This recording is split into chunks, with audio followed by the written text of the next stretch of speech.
Bago ko banggitin itong mensahe na dumating sa akin, nais ko lang ibalita sa inyo yung magandang balita na noong ilang araw pagkatapos ko magmisyon sa Cagayan ay may nakapansin na tao na napakaraming paru-paro daw. Mula doon sa palengke, papunta doon sa airport. Ganyan din yung nangyari sa akin noon doon sa Minuli. Na ang daming paru-paron sumalubong sa akin. Kasi yung mga paru-paro, yan ang binababaan ng mga maamong espiritu. Ngayon, kung marami sila nakitang paru-paro, na iba-ibang kulay, ay nangangahulugan, nakalaya na sila. Kaya ayan ang napakagandang balita. Ngayon, ikon natin itong may pinadala sa akin na mensahe Babasahin ko dahil mahaba-haba naman ito, tsaka ko ipapaliwanag. Ang paghihiwalay ng Mindanao ay dahil sa kagustuhan nilang sila ang mamuno. Kaya wala sa kanila ang tatayo bilang leader at magtataguyod ng Mindanao. Kahit si Digonyo na nagsusulong nito ay hindi rin siya mamumuno dito. Lahat sila ay party lamang ng utos na muling ibalik ang bansang Maharlika. Yan. Kung ibabalik yung bansang Maharlika, di nangangahulugan, Marcos pa rin ito. Kasi yung Maharlika na yan, nagmula yan sa bansang Malaysia at saka Indonesia Hindi naman dito yan mga hindi nitibo yan dito. Ang talagang nitibo dito ay magsisimula sa ng A at saka E. Ano bang nitibo magsisimula sa A at saka E? Hindi ba ETA? Kasi yung ng kataas-taasan, yung initial niya A at saka B. Pero yung B, pwede mo palitan ng letter E. Dahil pareho silang ikalima. Yung sa yung Roman number, letter B, yun ang 5. Pero yung ikalimang letra naman, sa alphabet, o di kaya doon sa patinig na A, I, O, O, ay ikalima din. Kaya pwede mo lang pagpalitin. Kaya yun ang doon gagamitin yung doktrina ng paglilipat at pagpapalit. Gaya nung hiniling kay Abraham na ihandog yung kanyang anak. At naman siya, sumunod siya. Kaya yun ay binilang na pananampalataya. Dahil yung pagsunod ng kalooban ng kataas-taasan kung sino man yung Diyos niya Dahil ang sabi niya, Diyos ni Abraham, Diyos ni Isaac, Diyos ni Jacob. Di, sino yung Diyos na yun? Hindi yun ang kataas-taasan. Kaya ang tunay na nitibo, yung unang nailalang na tao dito sa mundo ay yung mga ETA.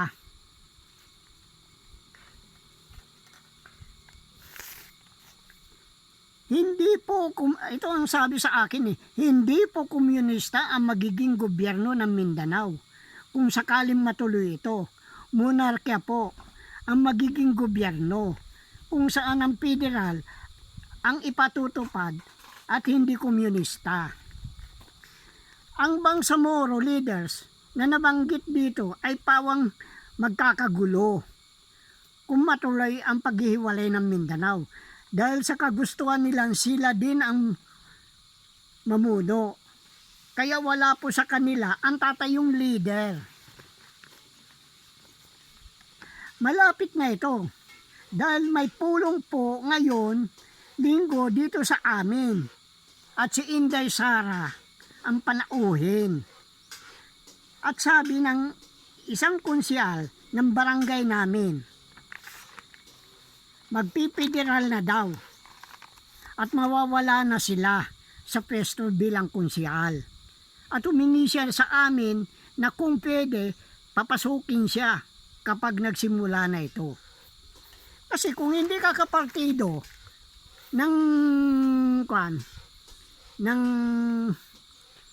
Juanina Duterte, ay hindi mo malalaman yan, yung hugpong, yun ang sinasabi.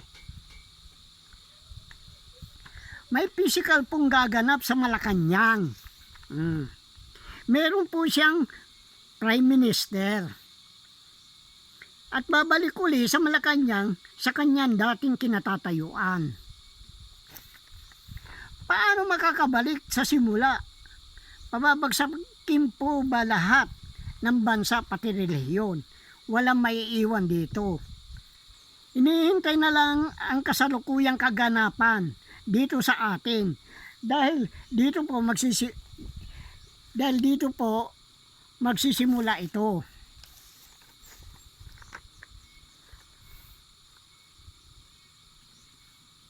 Sa bagong gobyerno sa federal ay isusulong namin dito. Hugpong ng pagbabago po ang kanyang partido noong tumakbo siya bilang konsyal. Ngayon, 2 lang po sila nanalo. 2 lang sila nakakaalam na mag-federal na. Yung iba ay hindi niya kapartido, walang kaalam-alam. Ang hari ay magiging payong sa lahat ng bansa. Dahil lahat ng bansa ay magiging estado ng maharlika. Ang maharlika ay ang pagsisimula ng divine wealth. Sige lang. Alam ko po ang pangalan pero hindi ko pwedeng sabihin ito. Ako alam ko Sinasabi ko na Yung mga nakaraan na pagbabalag ko, sinabi ko na Kaya ito, gusto lang nila malaman. Kung totoo yung na yan, mangyayari na yan. Binalita ko na nga Ito po ang acronym. WUNDPG. Pero ang pagkaalam ko itong acronym na ito ay World United Nation kasi walang nations World United Nation Democratic Partisan Government. Yan ang kanya ng alam ko. Hindi po nakalagay doon sa libro namin. Wala pong emperor at overall leader. Ang meron doon, King of Kings, Global Prime Minister, Sultan o Dato, Korte Suprema. Kailangan din i-reconnect, i-convert pala ang Pilipinas sa ibang pangalan. Yon ang gusto nila, yung Maharlika. Maharlika hindi naman yan Si Marcos lang naman ang may gusto niyan sige. Hindi nga komunista, kaya nga democratic para masunod din yung kapritsyo ng Amerika dito. Kaya nga sanabi ko, dito sa Luzon, in-check. Doon sa sa Bisaya, Amerikano, doon sa naman, Muslim. Pero ang Prime Minister na sasabihin dyan, ay yung Bongbong Marcos. Kasi mali, nung patayin nila si Diana, pinatay ng MP yan Ito isang patuto ito na ang Maharlikan General at saka MP, iisa yan. Kaya huwag kayong sasali dyan. Ipapahamak lang kayo ng mga yan. Kasi yan ang pagsasabungin lang nila yung military kuno at saka MPA. Meron double agent, hindi ba, Kabadoy? Ikaw ka, Eric. Sabi mo, intel ka ng Intel ka ng MPA. Imposibleng hindi mo alam ito. Pag anong gustong mangyari ng Maharlikan General ng mga military, idadaan sa'yo. Pagkatapos ikaw naman ang pupunta doon sa mga namumuno ng MPA. Sasabihin mo kung anong mensahe. Pagkatapos, kung ano din ipapasabi ng MPA, dadaan din sa'yo at ikaw ang pupunta sa military. Huwag mo sabihin na hindi totoo ang pinagsasabi ko, putang ina ka. Ang kapal mo. Pati ako, rinireg tag mo na eh. Gago ka. Sabihin ko sa'yo. Humanda ka. Kasi nung kwan na yan, ang balak talaga nila, bumalik si kwan, yung matandang Marcos, yung diktador, yung magnanakaw na diktador. Oh. Ang kwan nila, yung tuko. Kasi ang gagamitin nilang kwan noon, ito si kwan, Rolando Cruz Santos eh. Oh. Siya ay kwan yan, kamukha ni Mar. Siya ang napagbigyan ng mga dokumento ng Relevant Code of UBS. At nabigyan din siya ng herb dokumente na inisyo ng Swiss Embassy dito sa Maynila. Pero ang pinagmulaan niyan ay UBS Singapore. Kaya si Gloria at saka itong si Sarah nagpunta sa Singapore. I-verify nila yan. Oh. Kasi maraming dami account. Yan ang pinag-ingatan ko, yung mga dami account na yan. Dahil oras na binuksan ko yan, bukas na rin lahat. Oh, synchronous na lahat yan. Kaya yun ang kinuhan ko. Hindi ko muna kailangan buksan. Pag-aralan ko kung saan nagmumula ang kwan ng sovereign wealth. At ang dumami dito ay itong UK. Oh, itong United Kingdom, Britain. Sila ang nagbigay permiso kay Marcos na magkuhan ng panibagong account na ang imbis na pumunta sa Heritage Fund, dadaan muna dito sa Lux Trust Fund. At yan, Lux Trust Fund na yan ang magdadala ng mga magpapadala hot money sa kwan dito, sa 1MDB. Kaya yung kwan na yan, namatay yung tao. Oh. Noon namatay yung tao, nasira ang diskarte nila. Dahil yan sanang palalabasin nilang kwan, Marcos eh. Oh. Yung kwan na yan, dahil nakakamukha niya si Perde eh. Oh. Kaya nung kwan na yan, kaya kinuha nila yung King of Kings. Dahil ilang beses siya nagpunta doon sa Switzerland. Kasi binibenta nila yung ginto doon. Ngayon, binibigyan niya ng authority to verify. Ang unang nagpuan dyan ay yung Australiano na mag-verify dyan. Kaya nga binanatan siya ng Australian journalist eh. Ngayon, ang gusto ng UBS, lahatan. Gaano kalaki?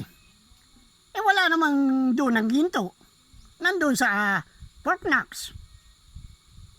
Hindi naman nila binuksan, hindi naman pinakita. Authority to verify lang. Binigyan sila, kinuhan sila. Pero pagpasok ni Rolando Cruz sa UBS, ang sabi sa kanya, sinasaluduhan sila. You are the King of Kings. Oh, yan ngayon pumapasok. Yung putang inang Marcos na yan, yung BBM na yan. Kaya tahimik yan. Sira ng diskarte nila.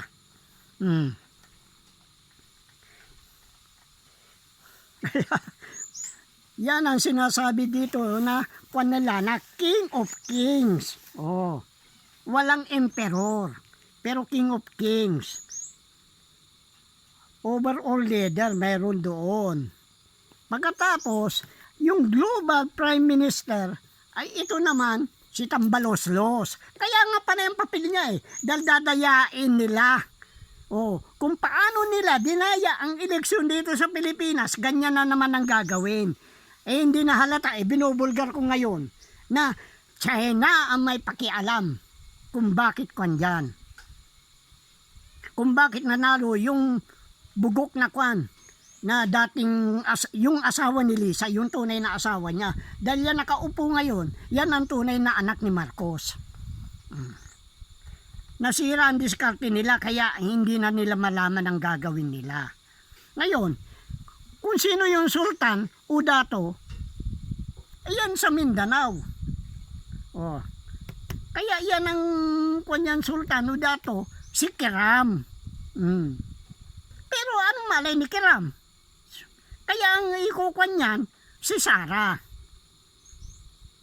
Pagkatapos itong mga Korte Suprema, sila ang nasa hulihan nitong apat na ito.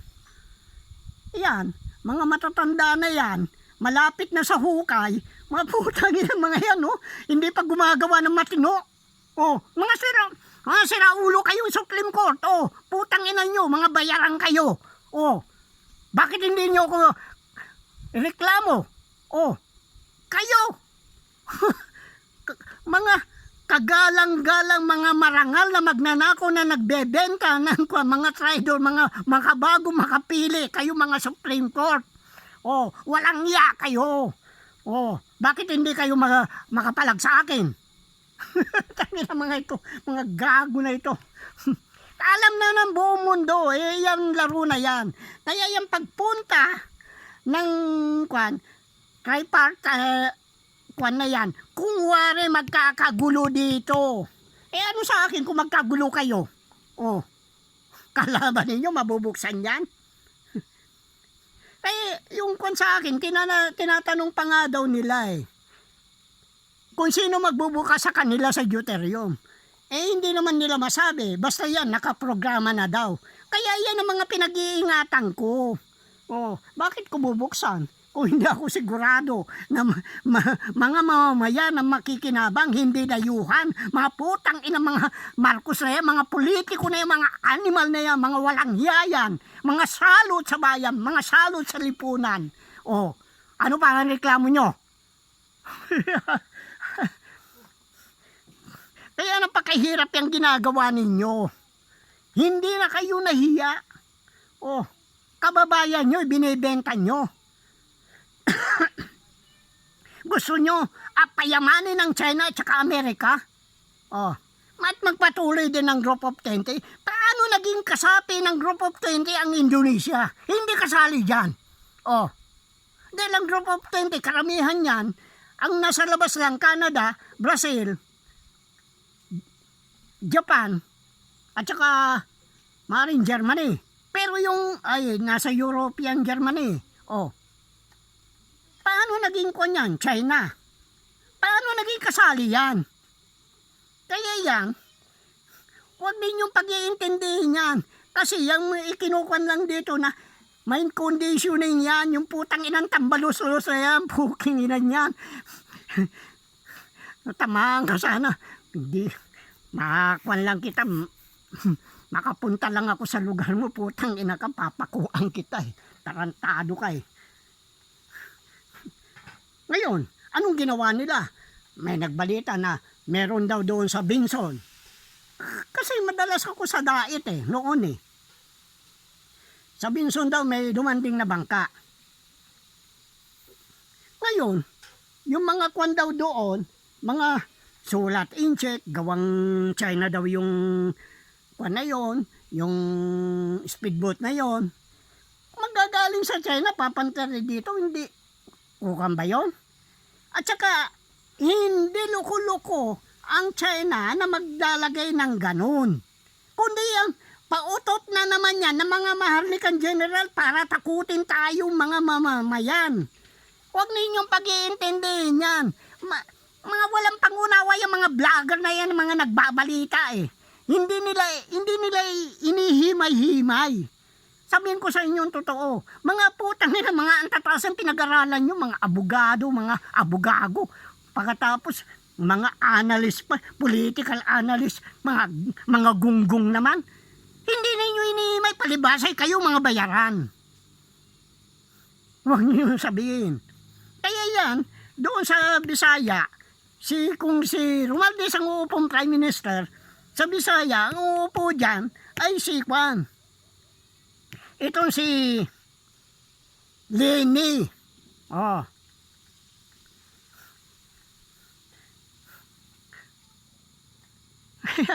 Napakahirap niyan. Ngayon,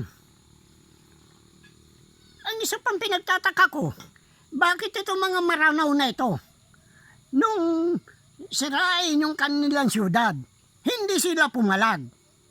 Kasi ito ang kwan nila eh. Kaya karamihan dito nagtatayo ng mga moske. Oh, bakit? Sa bawat moske dyan maraming baril. Bakit hindi sinisita o Browner? Oh, mahina yata mga intel mo, tatanga-tanga kayo. Oh, bakit hindi ninyo sitahin? Oh, bakit may mga baril dyan? Oh, ganun din sa iglesia. Oh, bakit hindi nyo kayang sitahin? Yan ang sinasabi ko sa inyo. Mga tanga-tanga kayo, mga bobo. Oh. O talaga nagbubulag-bulagan kayo dahil kayo bayad na kayo. Hindi naman kayo nagsisilbi sa bayan eh. Sayang lang yung mga sinumpaan ninyo. Oh. Pasumpa. Putang ina. Kaya putang ina mo. Gano'n na. Nako. Kaya yan ang mga pangyayari na hindi ninyo alam. Kaya yan, ang uupo dito, si Gloria. Kasi kakutsaba niya ang China. Si Gloria nagbenta. Oh, pagkatapos sasabihin ninyo masama yung mga Aquino. Si Cory, bago kumandidato, ayaw niya dahil sa hinihilingan. Hindi ko kinakampihan yun dahil yung mga ginto ilinihim din nila eh. Kaya nga, nanggulo ito si Hunasan eh. Oh, hindi ba gringo? Putang ina ka. Natagpuan kita, doon sa Subic. Doon sa Naval Base doon, nung pahanap ka ng kaibigan kong reporter. Nandoon ka nagtatago. Pagkatapos, nung mabuking ka doon, nagpunta ka kay Angara dito sa lighthouse niya. Doon ka nagtatago yung kuweba doon. Oh, marami nakakaalam niyan.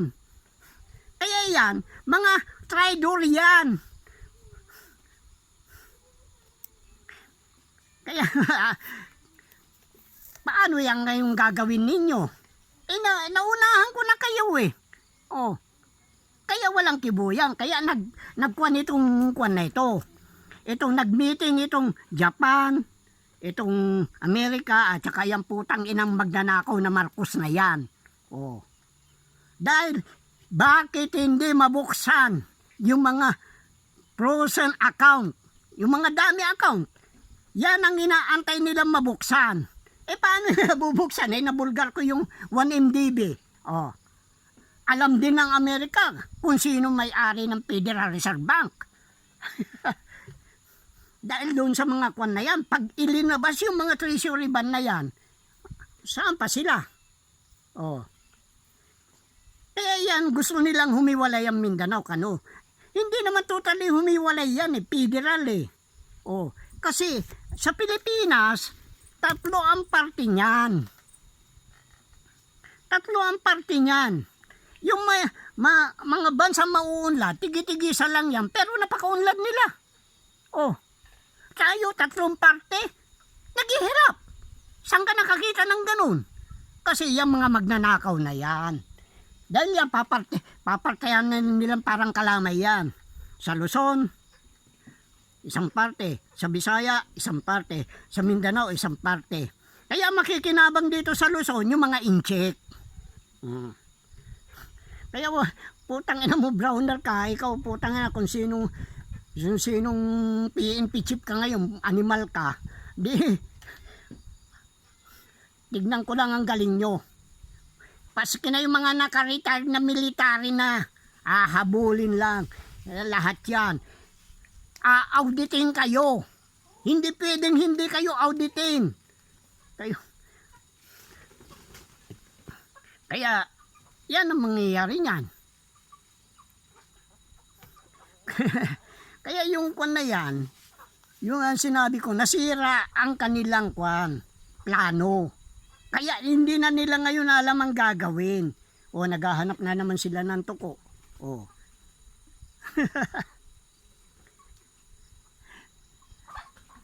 Kaya nakakaawang bayan na ito eh. Bayang banal, binababoy ng mga putang inang mga kwan na ito, mga anti-Marcos na, mga Marcos na ito. Mga kwan na ito, anti-Kristo yung mga Marcos na yan. Sabihin ko sa inyo totoo. Dahil yan, nagsimula ang kaguluhan ng mundo nung magpahiram siya ng halaga ng 12,000 toneladang ginto. O kaya yung China namimili na ng ginto. O. At yung perang pinamimili, dito din iniimprenta. Yung dollar. Kaya nga sabi ko, ang nagpipinansa ng kwan dito, Pilipinas. Kaya naguhugas kamay yung kwan sa pamamagitan ng FBI. Pero yung CIA. Ngayon, susundin daw si Trump. Si Trump at saka si Biden, parehas tao ng kwan yan eh. Ng mga kabal eh. At ito man si Kennedy, nag-alangan na ako dahil kinuha niya kwan niya ay yung kwan. Kaya hindi ninyo ako kayang linlangin. Mahirapan kayo. Bago nga man ay padala ito eh. Naikuan ko na eh. Kaya ang sinasabi nilang King of Kings dito, dahil yung kwan daw ni Nostradamus, yung hula ni Nostradamus, ay siya na yan. Yung BBM na yan. Ay, marka demonyo ka naman eh. Huwag mo sabihin na hindi ka marka demonyo. Kaya yan ang nakakatakot sa kwan natin. Ngayon, inaamin na nila na wala na talagang gas. Mga oil, fossil fuel. Ang tubig lumulubog na. Kaya nagkakaroon ng init. May balita pa nga na lalapitan daw ako ni Marcos eh. Makikiusap sa akin. Baka sipahin pa kita. Butang ina ka. Hindi kita kailangan. Ginagago nyo. Akala nyo kaya ninyo akong linlangin. Hindi nyo ako kayang linlangin. Hindi porke mga super power yung kwan mo. Susunod ako. Hindi ninyo ako basta-basta mapapasunod. Kahit anong gawin nyo. Sabi ko nga magpitpitan ng bayag. Hindi ninyo ako mapapasunod. Kailangan ako masunod. Kaya nga, kung hindi papansinin ng Malaysia yung kwan na yan, yung kaso na yan, mananagot siya. Magkano babayaran niya? Kasi yan ang sinasabi ko. Pagkatapos sasabihin nila, bawat Pilipino bibigyan daw ng ginto. Anong ginto? Bigyan mo ng gintong aral para matuto. Hindi yung ginto. Hindi ko pwedeng sabihin ang mga lihim ko. Kahit anong gawin ninyo. Magkikiyungguyan ako sa inyo, pero hindi ko pwedeng sabihin yan. Dahil napakahalaga sa akin yan. Dahil yan, pag-aari na mahirap yan. Hindi yan pag-aari ng mga putang ng mga Marcos na magnanakaw. Kaya nga si Caliente, pasyal ng pasyal eh. Kinukuha niya yung mga dami account na yun. Akala niya siguro, mabubuksan pa yun. Hindi na mabubuksan yun dahil nailantad ko na eh. Katapos kumwari itong si anak ni Marcos na yung dating diktador, yung anak niya na magnanakaw, yung nagnakaw ng sasabihin na pinakamagaling, pinakamagaling magnakaw. Tuso. Yan, ang totoo niyan. Kaya nga ang isa pang pinagtataka ko, bakit hindi kasali ang Australia sa kwan na yan? Diba hindi sinali ang Canada sa tripartite na yan? Kaya nga yung India lumalapit na eh. Pero alam lang ng India yan. Kaya bagsak na yung mga ekonomiya na yan. Yung US, yung China, bagsak na yan. Kaya yan, nagpupumilit na yan. Kaya nga nagdadala na sila dito ng mga kwan eh. Dahil pag nag-rebuild yung mga tao doon, kawawa sila. Dito lahat ang takbuhan ng mga yan. Tatakutin pa na. Sasabihin, ay, nakapasok na yung mga Chinese dito, nangawala. Pagkatapos, kung ikaw kwan, hindi ka maglalagay na ebidensya. Bago ka dumaong, nakatapon na sa dagat yan. Yan ang hindi alam ng mga kwan na yan. Kaya yung mga vlogger na yan na nagbabalita ng mga tanga-tanga yan. O hindi ba? Napakatanga nyo? Hindi nyo alam ka sa lipsikin dahil mga bayad na kayo. Pasensya kayo. Kaya totoo yan. Kung mong sabihin na pag ang isang vlogger lumabas ng bansa yan, sigurado yan. Junket yan. Ba naman, basta pupunta ka sa isang bansa na magdeliwaliw ka lang, kataranta doon. Marami nang kumita dyan. Marami nang kumita dyan na yumaman na. Kaya yung mga vlogger na yan, kung wari lang yan para pagdating ng kakandidato siya, yan siguro inaasahan nila yung mga kayamanan na yan eh. Wala na kayo. Ito, hindi si Marcos ang uupo dito, yung King of Kings. Paano ka maging King of Kings? Adik.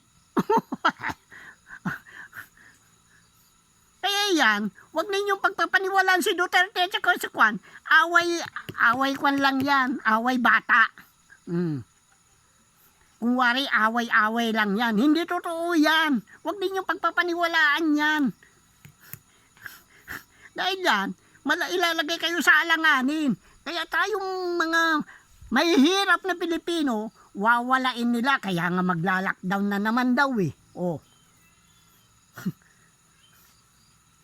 Itong putang inang na Villanueva na ito, di pa. Jesus is Lord pa.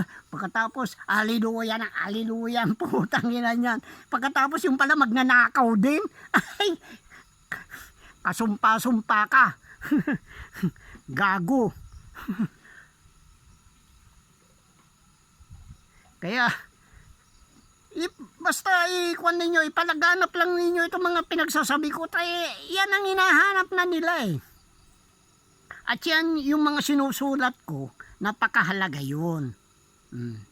Kaya nga yung mga misyon ko, ay hindi ako basta-basta magmimisyon na walang kapararakan.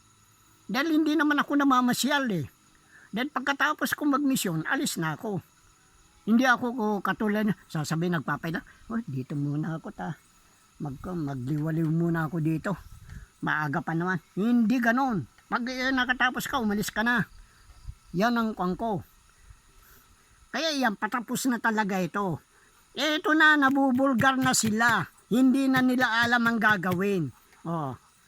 Kaya nga, yun ang sinasabi ko, walang emperor nga, pero King of Kings.